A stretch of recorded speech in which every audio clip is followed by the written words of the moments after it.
that I welcome you. And by the way, thanks for the cola nuts. Yeah, I had to finish chewing and drink some water before I start speaking.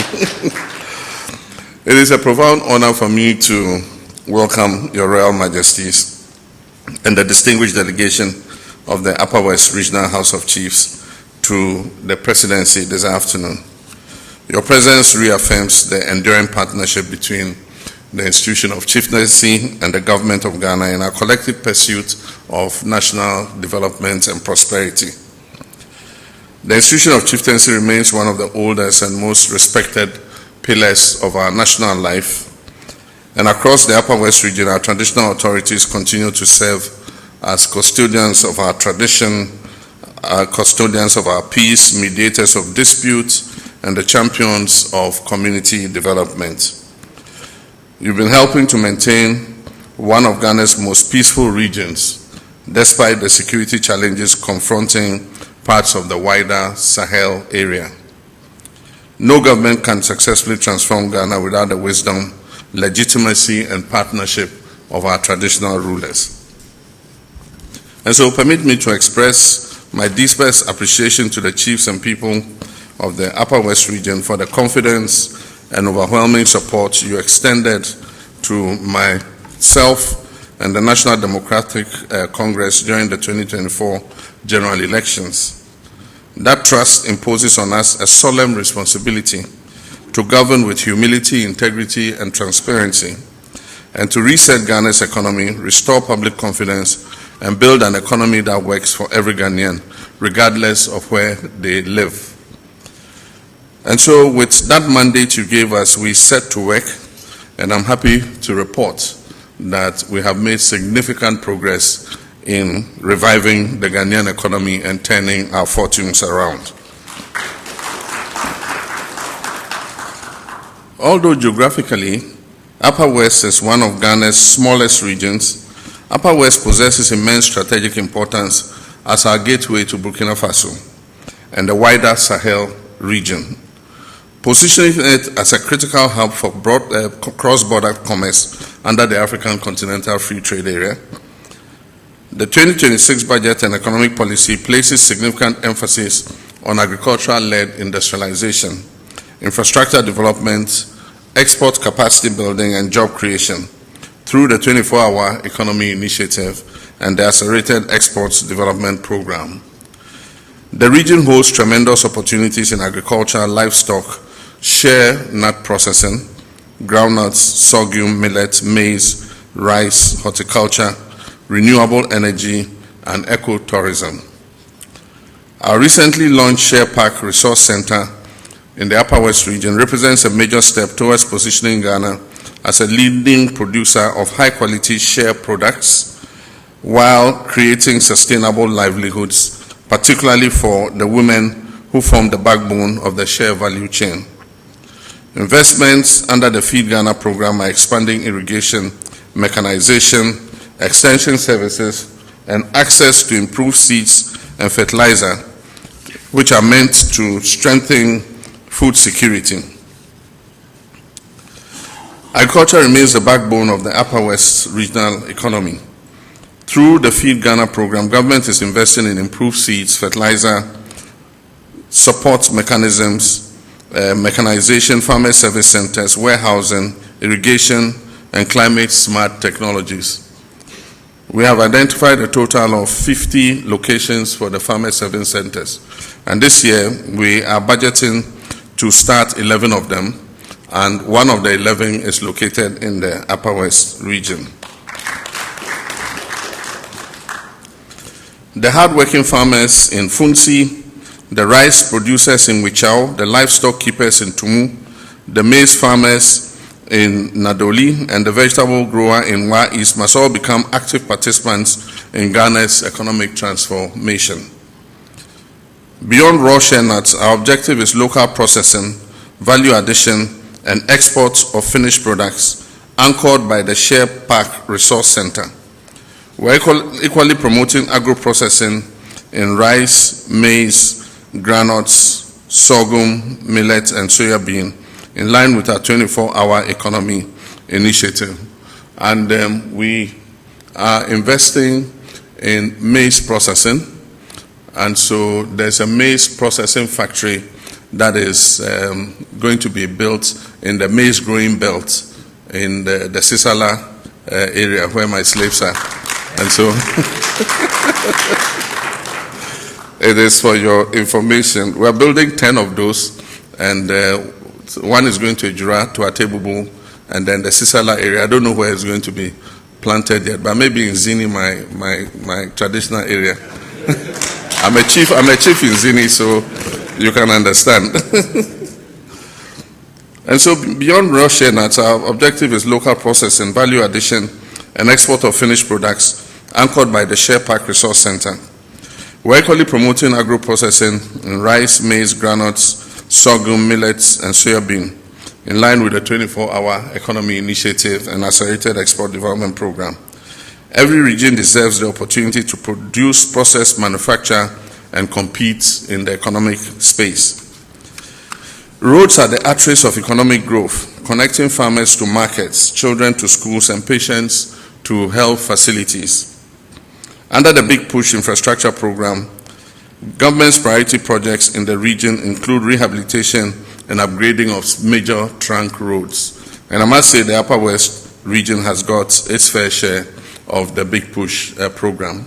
We are scoping phase 2 of the program to start next year.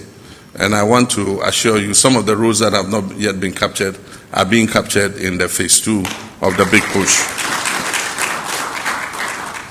So currently the road from Sola, Tuna, through Wa, and actually it starts from Wenchi to Bamboy to Bole, and then to Tuna, to Sola, Tuna, and then to Wa. That whole stretch is being re-engineered.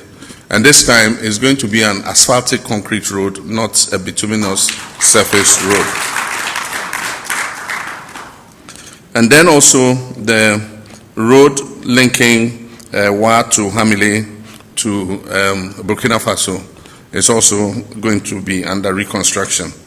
We're also linking Wa through Hang Tumu to Navrongo and to Bolgatanga. It's currently been awarded to different contractors who are busy working on that road. We also have the Hang Lora Hamile Road.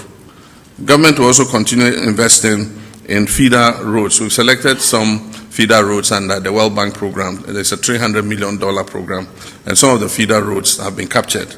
They will not be gravel roads, they will be bituminous surface roads, so they'll have bitumen on them. We've also asked the contractor on the Michio Bridge to go back to work, and so he's gone back. When that road is put in place, it will open up Wali Wali through to the overseas area, that is Fumbisi area, and then we can pass through VAC and then connect into the Upper West region. So it will make it shorter for people to just cut across, turn right, and go to Tamale instead of going around through Sola and Damango.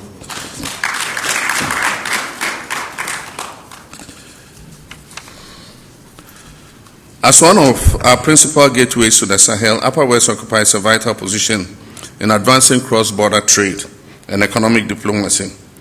As under the African Continental Free Trade Area, government intends to transform the region into a thriving commercial and logistics hub, improving broader border infrastructure, simplifying administrative procedures, and investing in warehousing and transport services to connect Ghanaian products to regional and continental markets. We are improving transport and logistics all over the country, including the railways, the roads, but also air travel.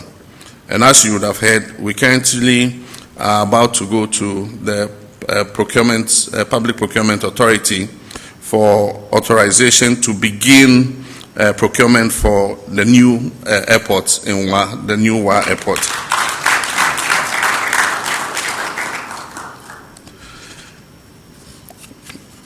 Government is accelerating investment in health infrastructure, medical equipment, and healthcare personnel for underserved communities. We're strengthening the CHIPS compound and we've integrated your CHIPS compounds into the free primary health care program.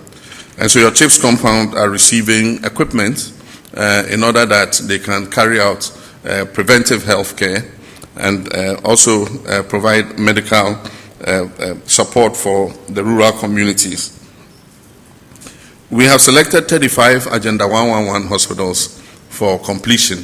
These are those that were near completion, above 70% completion.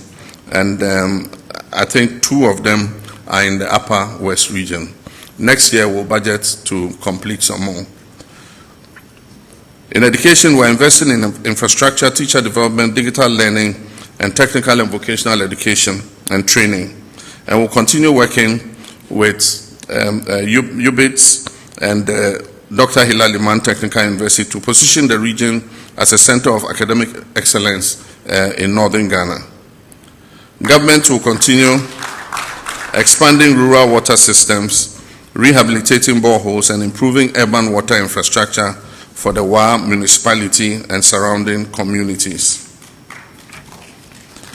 The region's favorable climate offers enormous potential for solar energy to power schools, health facilities, and irrigation schemes. And so government will continue supporting off-grid electrification and digital connectivity so that no young Ghanaian is disadvantaged by virtue of where they live. Peace remains the foundation of prosperity, and I commend the Regional House of Chiefs for its role in keeping Upper West as one of Ghana's most peaceful regions amid the instability in the wider Sahel area. But if you look at reports on chieftaincy conflicts, Upper West has among the lowest incidences of chieftaincy conflict. But like the President of the House of Chiefs said, we should continue and go ahead to codify the succession. Nowadays, the kingmakers have become corrupt, and so even though they know who is the rightful person, a big envelope can change their minds, and then they go and bring somebody who has absolutely nothing to do with the royal family and want to install the person as the leader of the traditional area, and that is what creates the conflicts. And so if we codify the families and the various gates and the rotational succession, we should have more peace in this country than we have seen lately. This administration is deepening decentralization and strengthening metropolitan, municipal, and district assemblies. And so as you notice, there's a lot of development going on in your districts. When we came into office, more than 50% of the district assembly's common fund was being kept in the center in Accra and being disbursed from Accra. When I came, I gave a directive that 80% of the district assembly's common fund should be transferred directly to the districts so that you can use it for the development that you want. You can determine what you want to do. And all over the country, we're receiving reports that it is being very effectively used, and CHIPS compounds, 24-hour economy markets, and so on and so forth are quickly springing up. And so I think that it's an important thing that our traditional authorities should also take an interest in what is happening in the districts. But the true measure of governance is not projects announced, but projects completed. I therefore propose a more structured partnership between the Regional House of Chiefs and the Regional Coordinating Councils, MMDAs, members of Parliament, and the relevant ministries, under which chiefs are periodically briefed on development projects and empowered to monitor implementation and provide feedback. So I believe that in every MMDA, once a year, you should bring all the stakeholders together, and the district chief executives and municipal chief executives should brief them on how the district assembly's common fund is being utilized, and also take suggestions from them on the things that are actually the felt needs of the people. This will strengthen transparency, public confidence, and community ownership of the projects. The transformation of the Upper West region is a shared national enterprise. Government will provide the visionary leadership and strategic purpose. The private sector must seize the opportunities that are created, and our youth must embrace entrepreneurship and hard work, and our women must be supported with greater access to finance, to markets, and leadership opportunities. Our traditional authorities must continue as custodians of the peace, unity, and moral leadership. And so, Your Royal Majesties, Namine Koro Pognamine, the Upper West Region stands at the threshold of a new era in which its potential, its strategic location, and industrious people can drive prosperity and regional trade. This future demands unity of purpose, sacrifice, discipline, and visionary leadership. And as President of the Republic, I assure you that this government will remain a dependable partner in the development of the Upper West region.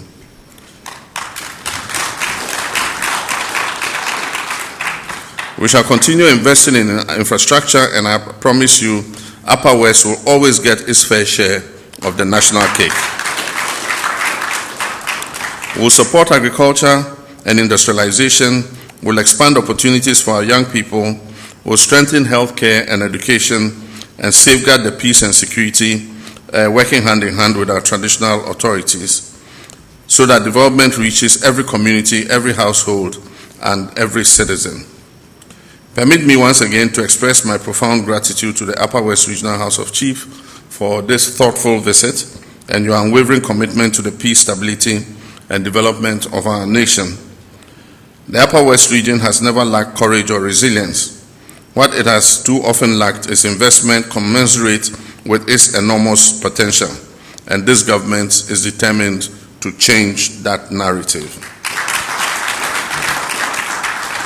And so finally, before I conclude, I have taken note of the speech of the President of the House of Chiefs, including the issue of the administration block of the Regional House of Chiefs. I remember during the campaign I visited you in the Regional House of Chiefs, and I saw for myself what the issues at the administration block are. And so I can assure you that we'll take it up and we'll try and ameliorate it. I've also taken note of the request for vehicles. Unfortunately, the Minister of Local Government is not here, but we have already had a request from the National House of Chiefs asking us to provide some vehicles for both the National House and the regional houses. I think the last time vehicles were procured was in 2019, and most of those vehicles have broken down. And so we will look to include it in the budget for next year and then make sure that those vehicles are provided. With regards to the Queen Mothers, I shall convey your request. I remember First Lady provided some buses to all the regional houses of chiefs. She's been busy with maternity clinics, and so I'll remind her that even while she's building maternity clinics, the Queen Mothers also have to move to attend to their subjects, and so I'll send your message to her and see what comes out of it. So I thank you very much. May God bless the Upper West region.